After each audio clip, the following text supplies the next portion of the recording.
the EFINA podcast. Welcome, ladies and gentlemen. We are still discussing with our esteemed guest, Mr. Dotun Adekunle. Sometimes I say Dotun, sometimes I say Ade Dotun. It's the same person, right? It's because we're in a formal conversation. If not, I usually say Oga Dotun. You know the way we're brought up. He's a veteran. Yes, so we're still speaking to our topic, which is really designing inclusive financial solutions. And in part two, we want to dig deeper to start looking at, KYC, agent, uptime, reliability, all the things that make, the system, gel. Some time ago, I think 2013 or thereabout, when KYC, rule, came, the whole idea is tier the whole system so that people who don't have a certain, identity and documentation can access some, financial services and all of that. But the market has scaled today. So there is NIN, which is a basic identity, foundational identity. Then, of course, there is BVN, right? If you don't have NIN, you can't have a BVN as the case is now. So if you already had BVN before and you don't have NIN, you need to go and do all of those. Let's look at the identity rules. The whole idea is really for protection, so that there is no fraud in the system. So we'll talk about the Nigeria Electronic Fraud Forum that has just happened, talking about ISO 200, 22, all those standards that make sure that, the system, really works well. My question with respect to designing KYC designing financial services to include, putting KYC in perspective and not necessarily excluding people. So I will paint a picture. The picture is really, there is this market woman or Alaji in mile 12, who trades in tomatoes, right? Does not have NIN, as the case is. Very early in the morning when the trucks arrive around 4 a.m. and she's taking those, 15 baskets of tomatoes, cash exchanges hand. She has money because that money is exchanging hand. 300K, 500K, as the case is. But she does not have identity. She's cash rich, she's identity poor, right? But the regulation then says if you don't have certain things, you cannot, as a matter of fact, maintain an account that you can transact beyond a certain threshold.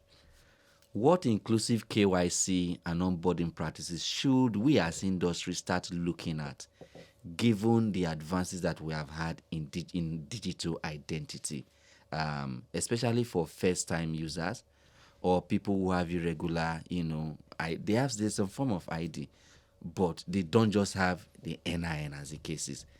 And just before you take that question, I'll give you a typical example. If you live in the city, you see NIN enrollment centers almost everywhere. But you go hinterland, it's difficult. Sometimes you have to travel, 1 hour to go to the nearest place to be able to do, capturing and all of that. And when it is ready, you also then have to go back, and pick it up. What should we be looking at as ecosystem in terms of, good practices that ensure that the people are not excluded just because of the barriers of access to ID?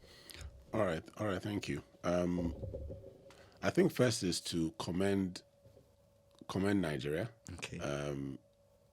In the respect of how far we've come with KYC. Because of our adoption of electronic KYC, we have moved ahead of a lot of African peers. As an organization, we're also present in Egypt, for instance. And one of the barriers to growth in that market is that KYC is still manual and physical. Really? Yes. So it means that you have to walk into an institution and physically sign up and give your KYC and take your passport photo and put it like it's manual. I think there are hopes that later on in this Q1, electronic KYC will be passed into law and they can use that as a means of digital identity. So Nigeria has moved forward. So we must always start from that point of commendation. Albeit, there are still gaps. Like you mentioned, people who need to have access to KYC, to NIN services, enrollment services, who are not able to get those services in the different jurisdictions where they are. That's a challenge to onboarding. But when we look at the other side of the coin, where initially the KYC requirements were lax, where for a tier 1 account, all you needed was your name and number. We know the amount of fraud that pervaded the whole industry, and it was everywhere. And so it became important that we need to move away from that open regime where anybody with just a name and number could onboard. I like the fact that today the NIN was included. Before it used to be just BVN, but the NIN was included. NIN has a much larger database than the BVN database, so that already increased the market size, the possible market size, the potential market size. However, there are still people that are excluded with NIN. The hope that I have is that as far as you have a phone number, which you must have registered with an NIN, you should be able to access financial services. Because what I see today is a duplication of identity registration. The same person that also go to NCC or MTN to register has to go to NIN to register, has to go to the bank to get a BVN, has to go to immigration to get a passport. So we have this multi-layers of identity, and we're capturing the same data. So where there is harmonization, I know that a part of some proposals that have been discussed in the market is where the NIN becomes a base identifier, and then other identity services can be layered on top of that, and that becomes a basis. So I will not be of the school of thought where we go back to that regime of opening up things for everybody. I think that what we need to do is to look at ways of making sure we have more enrollment centers for NIN across the divide. NIN can partner, the NIMC can partner with agency banking services, can partner with different other providers who are present in these rural communities and leverage them to do the registration. I think that will be, I know they're already doing so. I know the BVN service went that route at some point in time, although they had bad data because of doing that. So if the framework is right, I think NIN registration can improve. And then the NIN becomes important for many other services. That's not just beyond financial services. Your child is enrolling in school, you need an NIN. I mean, that makes it really something that's really important. So I'm not of the school of thought that we should go back to that open regime. But can we harmonize all the identity databases so that once you have one, I don't have to do it repeatedly? If I have a phone number, you should already have all my data from that one point. Interesting. You mentioned agents, and I'm going to... But before I even come to the agent question, do we still have 3 tiers of KYC or just 2 now? Well, it's still 3 tiers in paper. I think that the layer 1 is NIN, layer 2 is NIN and BVN, and layer 3 is NIN, BVN plus address verification. So that's kind of where it sits. So the question here is really, you cannot get BVN without having an NIN, right? And CBN has also said, I think that was December 2024, that mandate that, look, everybody should link their NIN to their BVN. Yes. All right. So if I come to the banking hall or to open an account, because there are some services that once you want to access them, you are asked for a BVN. Let's look at a challenge here. The challenge is really, I want a BVN, for instance, so that I can go to a tier 2, right, as the case is. But in doing so, the nearest point available is an agent who represents a fintech, right? Otherwise, and that agent who represents a fintech does not, have the capability to do a BVN enrollment for me, but I have an NIN as the case is. I then have to travel to the nearest community where there is a bank anyway. Will a bank, issue me a BVN without opening an account for me? And why will a bank then issue a BVN, open an account for me, or give me just a BVN and take that BVN and go and complete my onboarding with the agent, for a wallet, that I hold? You understand the problem I'm painting? How do we balance these complementarities that the whole ecosystem is working together, for a common purpose? All right, thank you. I don't think that I also do not subscribe to that bank. If you walk into my premises and you come to do a BVN, I'm going to give automatically. You an account. Yeah, you've come too close for you to go away without getting an account. I think that it's only natural. But I know that in the past there have been third-party agents who have been onboarded to do BVN enrollment. In communities.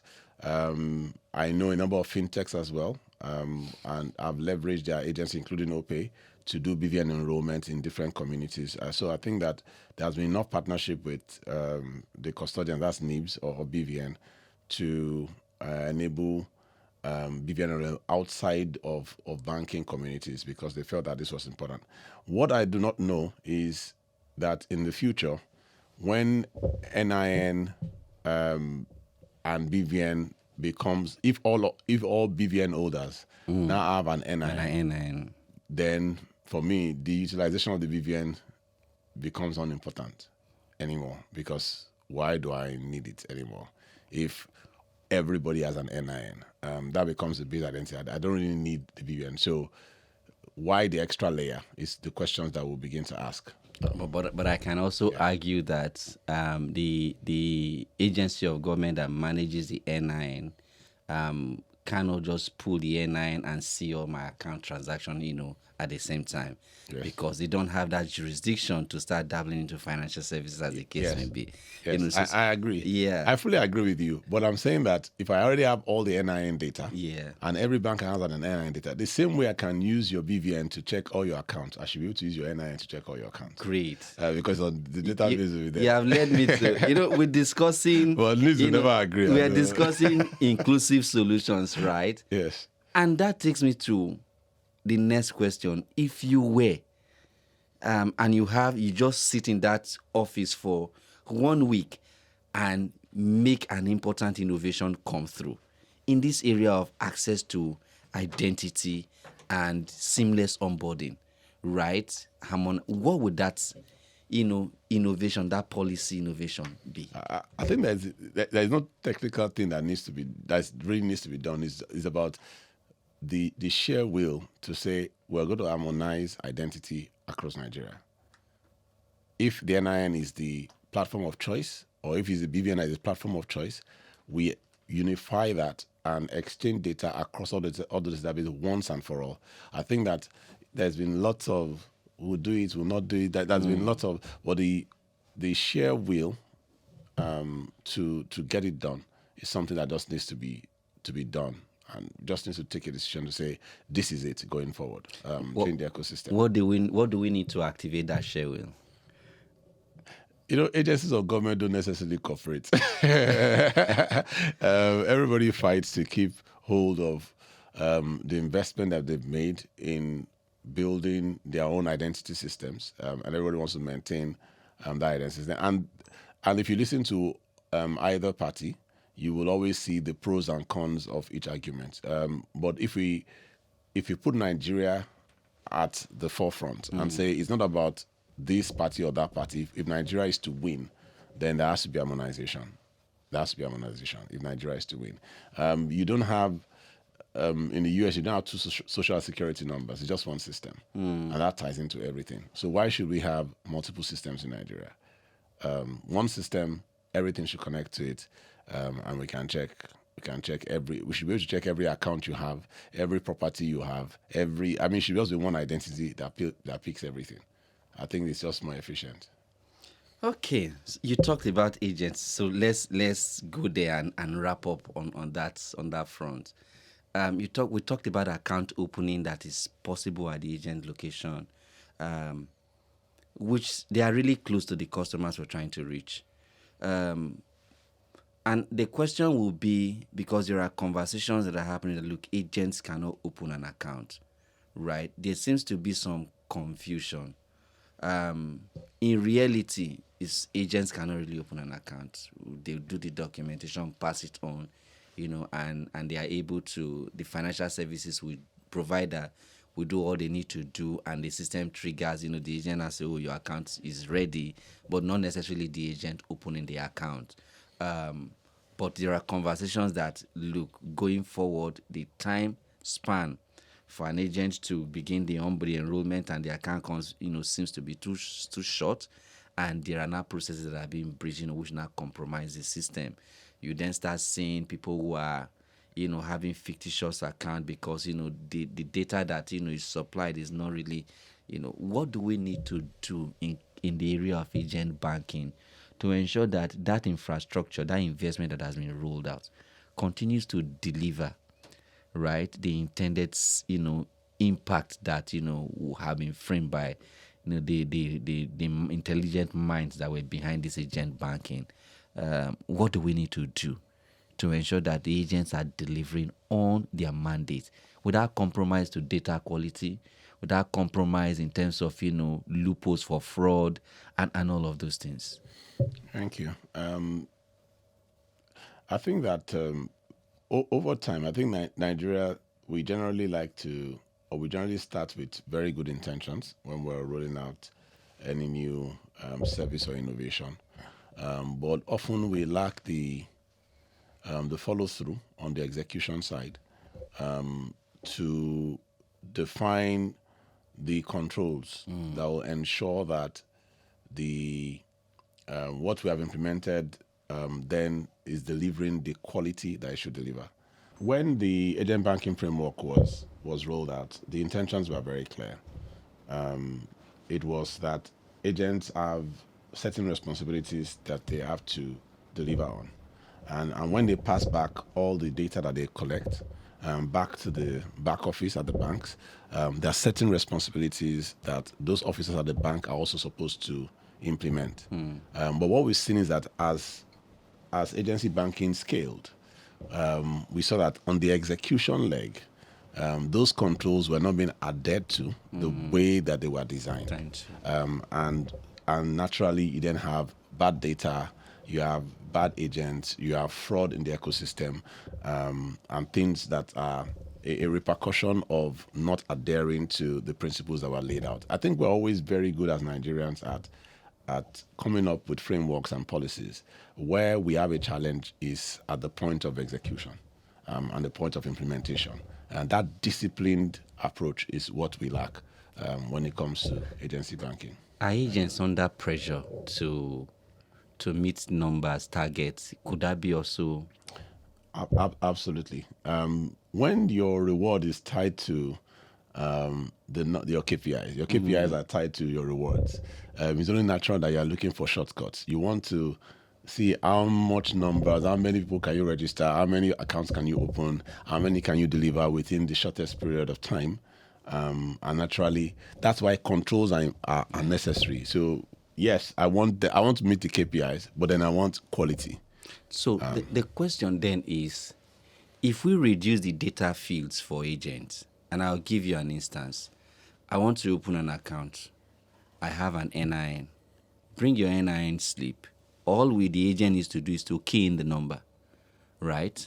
And it pulls, the fields are auto-populated because it has been captured before through APIs, auto-populated. Yeah.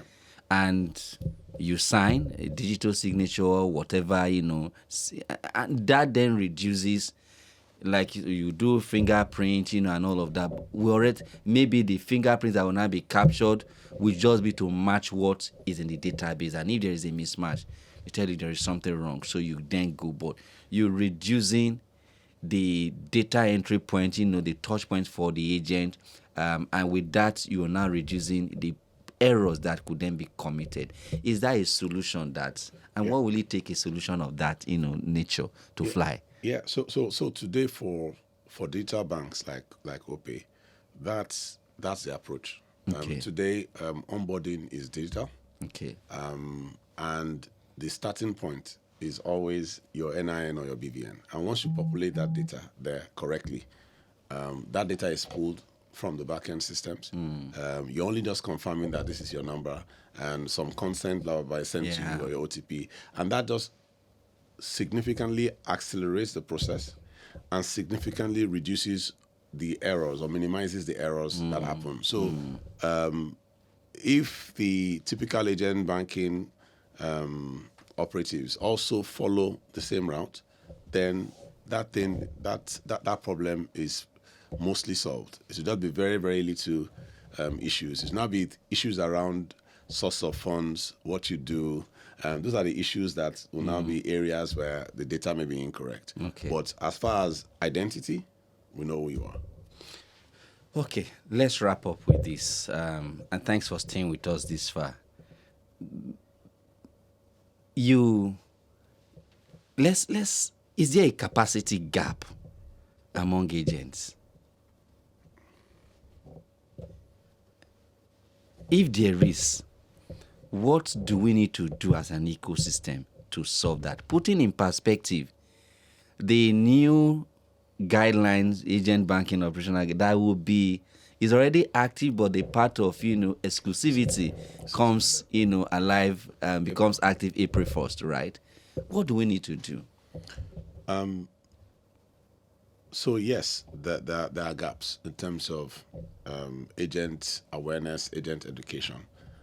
There are gaps. I think that at the outset of agency banking in Nigeria, a lot of work was done in terms of increasing capacity, training agents. We used to have training manuals. All those things were added to. But as agency banking began to scale, it became a business that everybody felt that they understood.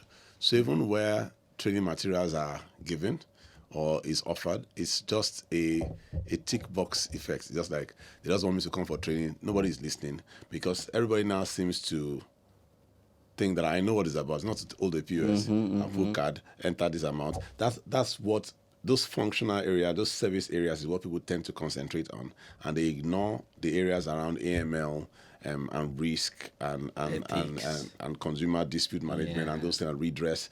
Those areas seem to be largely ignored. And I think that while I'm not in support of exclusivity, I think that more can be done by the providers to make sure that there is greater agent education.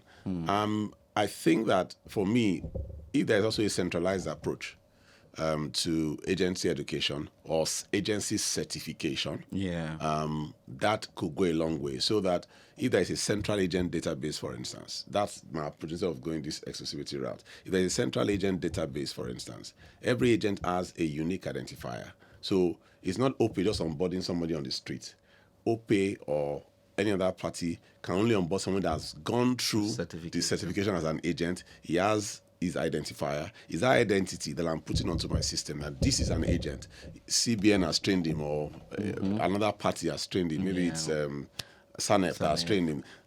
And based on that, he can offer services for me. Whether he now uses 10 devices from 20 providers, it's up to him. But in all those devices, in all those systems, we are seeing that this is the identity of the agent. He has gone through training. He's aware of everything around risks and everything. I can identify him. Every bank can identify him. Then the problem is solved. So I hear you, and maybe the question that the CBN is or ecosystem are asking, that I'm not holding brief for the CBN. Maybe the response, what they are responding to is, who is responsible for liability when the agent represents 10 providers, 4 providers, and fraud is committed. Not necessarily the one that was entered into a system, because you can tie that one to the platform of the provider, right? But let's say I was in a market where all the women say, look, the agent knows when the system is up. So when we have money, we just give to the agent. We go home. By the next day we are coming, the money is already in our account. In my mind, I'm not saying that was trouble, just brooding somewhere. What about the day the agent wakes up, and he goes with all the money? That's why the first answer solves the problem. Every agent is identified. So yes, the agent is identified, but the agent has disappeared. Yes. Now, who do we go and meet to say he's your agent? So an agent is not. An agent is an individual first. But someone contracted the agent. No, in terms of 10 people can contract the agent. It's like I buy a Toyota, I can buy a Honda. Okay. I can buy a Land Rover, but right. I'm an individual. So the agent is first an individual or is a business entity. That person the agent should then be liable for anything that he does because we can identify him. Because at the end of the day, when you say it's the principal that contracted him, it's not really going to work because when we're trying to trace a transaction that has gone wrong or something has happened, you will find that when exclusivity starts, this is what the agents will do. If you say, I can only register with one principal, then I'll register my wife with another principal, and I'll register my brother with another principal. And then I will operate all those three principals because there is you can't legislate what a problem that really exists. The problem that exists is that systems are not stable. As far as systems are not stable, nobody wants to lose a customer. I don't want one customer to come and I can't serve that customer. That's the real problem. And that's why people have different providers. And so if that problem does not go away, no matter regulation that we put, they will bend around it. It will just be another waste of time. It will just be an exercise in futility. So there is a system reliability issue. And so as you're not solving that problem, you're not moving. In other climes where there is agency banking, you see that you don't see this problem of multiple providers because they don't have the problem of reliability. In a typical Nigerian has two phones. True. Because there's a problem of reliability and there's a problem of trust. I don't trust one person. I must have redundancy. True. That's the real issue that Nigeria has. So if you don't solve any legislation that doesn't solve the real problem, we're just dancing around, but attacking the surface without going to the depths. But you don't blame us because even you business providers, you have redundant, you have failovers, right? Even data centers, telcos, they do. Yes. And so if you people do for disaster recovery and business you're continuity, not telling the agent not to have disaster recovery. It will always have disaster recovery. But I hear what you are saying, and I think it's very instructive too. That system reliability issue is something that we really need to solve because we are investing too much in what was not supposed to be. If the systems were reliable, then you will see agents doing their thing, right? You don't need to, build so much. And if an agent is misbehaving, and you can log, the day the agent puts from this provider and wants to meet another provider, they check the system and say, look, you have issues, And that takes me to the question, should we be subjecting agents to aptitude test examinations that they are scored? It's not just you went for a training, no, standardized test. If you pass, you must bring your certificate, your result before you can be enrolled. Is that something we should be looking at? I think that is something that we should do. I'm for. I know that the central bank many years ago had tried to do something around centralized agency identification, right? I think it's a direction we need to go. Maybe they have to even renew their certificates, maybe every 2 years, maybe every whatever. That must be a periodic, so that constantly, and that gives a kind of control. Yeah. Even if the providers all have to contribute to a central purse that centrally administers agents. That's something to look at. I think there are solutions that are on the table if we really look at it well. Yes. Let's wrap up. What should regulators take away from this conversation? You have said a lot of things. If there were two things for them to prioritize, what would those two things be? I think that for me, number one is engagement with stakeholders. Engagement with stakeholders is critical. In designing new policies, let's sit down together to understand what the challenges are and we can design a solution because we want to survive and we want it to be safe. I think that's something that is really important. That's the only one. I'm fine. Right. So you said a lot, and I know you also touched on consumer protection, when you started talking about how we need to develop systems, that ensure that transactions don't fail. And if you solve all those issues, really, the agent is able to do what they are supposed, to do. I was just going to ask, right, since we're talking about designing inclusive solution, the use of, and I'll wrap up with this, the use of agents in logging complaints, and being the first point of contact, whether he is my customer or not. The agent is very close by. I can just go and report a dispute when banks, your office is very far away. Is that a possibility? Yes, it's a possibility. I think that somewhat to a certain degree today, you do have agents who help to resolve complaints of their customers. They have ways of using the terminals or the apps to lodge complaints about transactions. What I don't know whether that is being practiced today is where you're able to do it irrespective of providers. But from an internal perspective, today, agents are able to offer that service to customers. The reason why customers go to agents in the first place is that 80% of what customers go to agents to do today, they can do by themselves. Sure. But they still want that physical touch point. I gave you the money, transfer it to the bank. That's the mindset that they have. And so that agent is still an advocate of digital financial services, still the touch point to offer a solution and redress to customers who feel aggrieved. Thank you, Mr. Dotun. It's been a wonderful conversation, and as always, each time I sit with you, I get perspectives, and I hope I'll be able to get you anytime soon to come back and share on some other key, important, conversations that you've also been part of. And ladies and gentlemen, we've come to the end of, part 2 of the episode, where we have discussed agents, uptime, system resilience, and, financial consumer protection and all of those. We hope to see you in our next episode. If there are questions and comments, please drop them. I'll be able to get back to you. Once again, Mr. Dotun, thank you so much. All right. Thank you, Immanuel.